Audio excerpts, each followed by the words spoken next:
Good morning बच्चों। आज हम पढ़ते हैं डीकार्बोक्सिलेशन यानी विकार्बोक्सीकरण। देखो, डीकार्बोक्सिलेशन यानी विकार्बोक्सीकरण दो तरीके से किया जा सकता है। विकार्बोक्सीकरण का मतलब होता है कार्बन डाइऑक्साइड को हटाना। डी का मतलब होता है रिमूव। यहाँ पे देखो, जैसे कि RCOOH कोई भी कार्बोक्सिलिक एसिड है उसमें से ये हटाना, ये COO यानी कार्बन डाइऑक्साइड को हटाना यहाँ से, और ये इससे जुड़कर यहाँ बनना, कोई भी एल्केन बनना। इलेक्ट्रोलाइटिक मेथड यानी कोल्बे इलेक्ट्रोलाइटिक मेथड, और दूसरा आता है केमिकल मेथड यानी कि सोडा लाइम के द्वारा, sodium hydroxide plus calcium oxide. ये एक रिएजेंट है जिसके द्वारा हम यूज़ करेंगे। सबसे पहले पढ़ते हैं हम इलेक्ट्रोलाइटिक मेथड के द्वारा। कोई भी सोडियम या पोटेशियम के जो सॉल्ट होते हैं उनके द्वारा हम कार्बोक्सिलिक एसिड डालकर उनके द्वारा हमें क्या करना है, डीकार्बोक्सिलेशन करना है। तो सबसे पहले ये देखो, सोडियम हाइड्रोक्साइड और ये है आपका कार्बोक्सिलिक एसिड।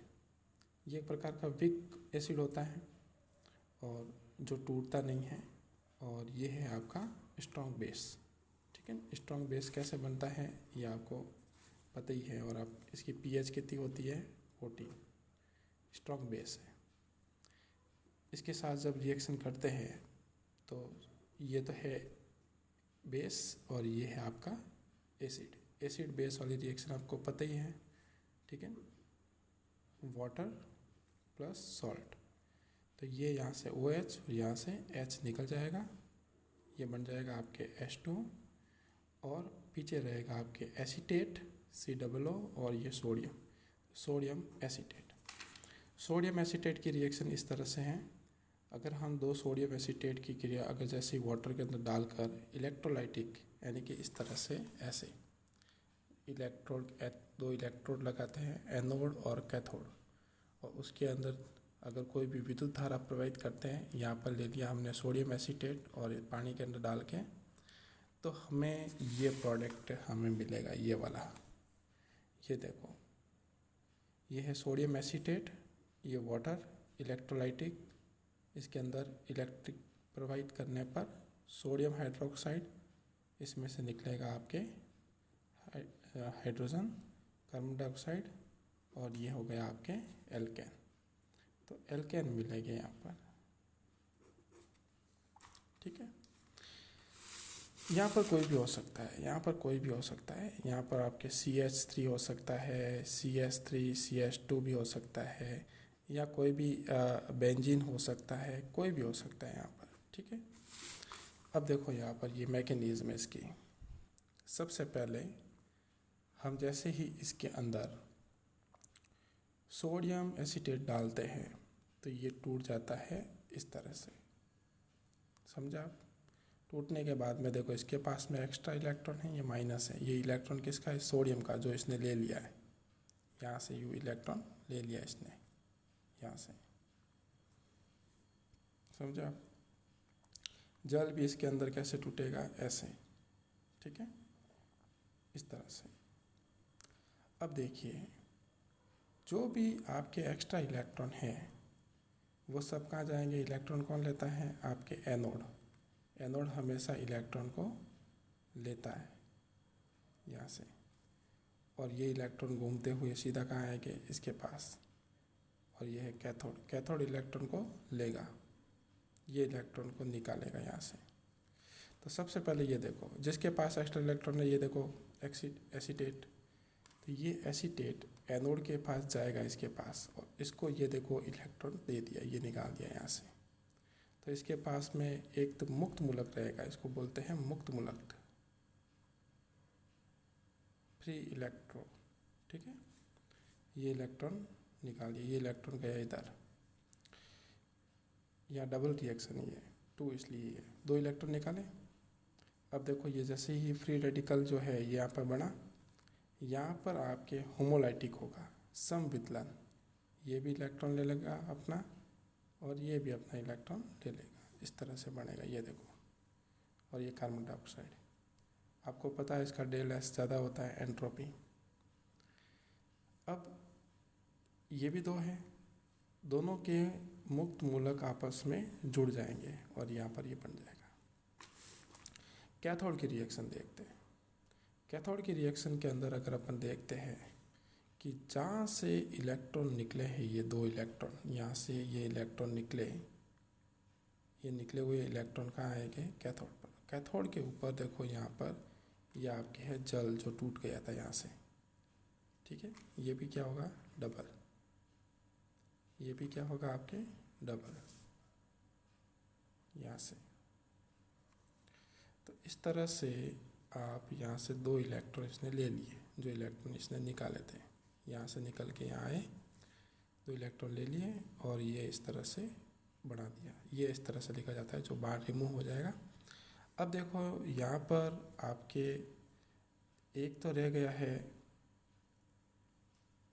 पीछे OH माइनस और एक हो गया है सोडियम प्लस, समझा? ये तो है आपका सोडियम और ये है आपका OH इस गोले में, ये दोनों आपस में जुड़ के सोडियम बना देता है।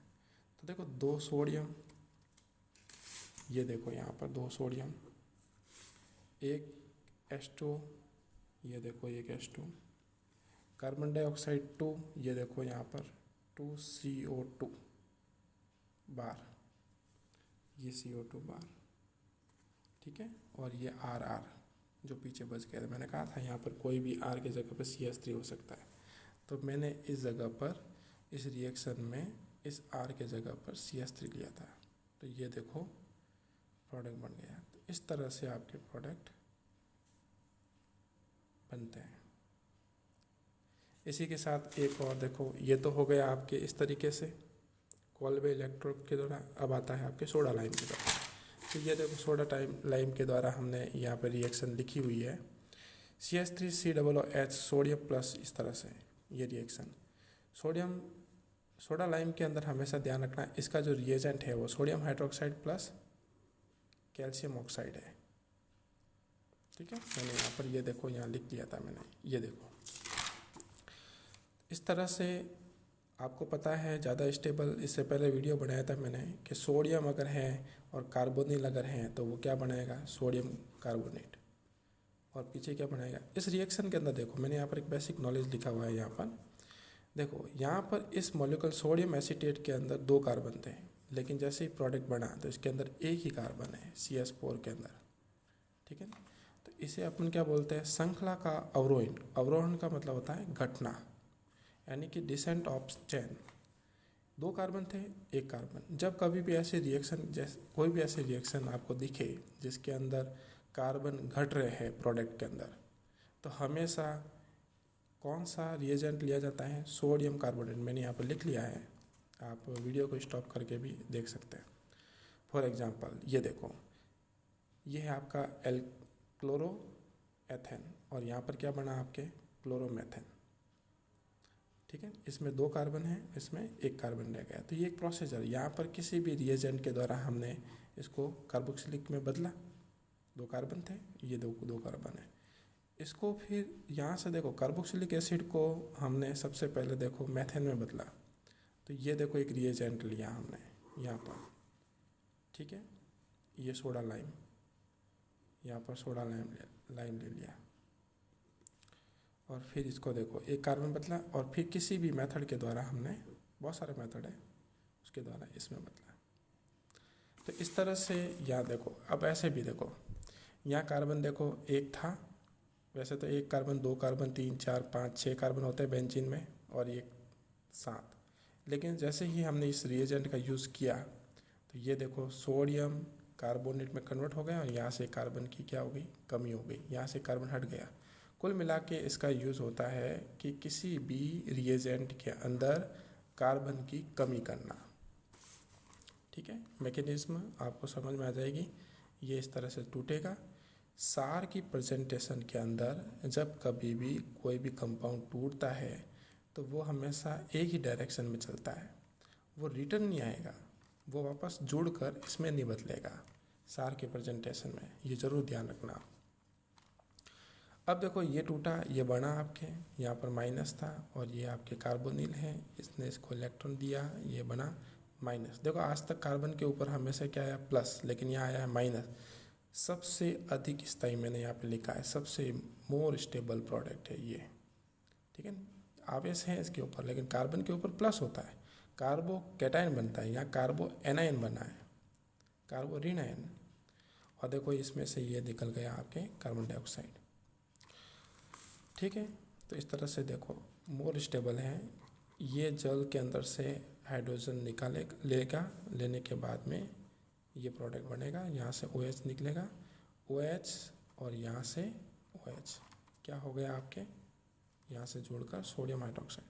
अब देखना सोडियम हाइड्रोक्साइड, और हमने पहले से ही सोडियम हाइड्रोक्साइड डाला, 2 सोडियम हाइड्रोक्साइड, और वाटर के अंदर देखो पहले से ही क्या बना कार्बन डाइऑक्साइड, ये इसके साथ में घुल कर क्या बना दिया सोडियम कार्बोनेट और वाटर निकाल दिया। तो इस प्रकार की रिएक्शन आपके सेकेंड मेथड के द्वारा होती है, ये वाले इस मेथड के द्वारा, समझ में आपको। तो फाइनली प्रोडक्ट आपको 2 मिलेंगे, सोडियम कार्बोनेट और इस तरह से, ओके। तो इस तरह से ये प्रोडक्ट आपकी रिएक्शन बनती है। थैंक्स।